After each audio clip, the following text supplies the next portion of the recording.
Hey guys, so what we're going to do here is we're going to do types of forces, and all we're going to do is write down the types of forces that are acting on an object. So the first thing we need to do is we need to talk about what each of these forces mean. So the first force is the force of gravity. Everybody knows what that is, and that's just the Earth's pull on an object, or whatever planet you're on, that pull on the object. That's the force of gravity. Tension force has to do with if an object's hanging from some kind of cord, whether it be a rope or a string or whatever, that's going to be tension force, right?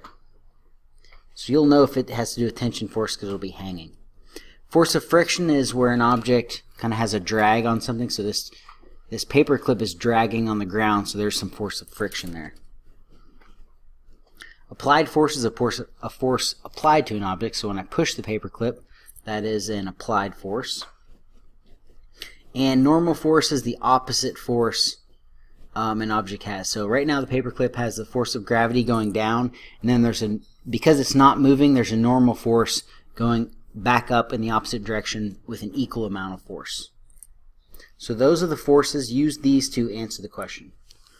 For number one, real quick, Miss Bird knocks a vase off the table, makes the vase fall. What do we call the force that Miss Bird put on the vase? So we're just talking about the force that she put on the vase.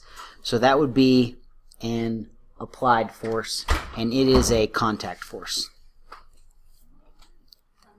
because she touched the vase.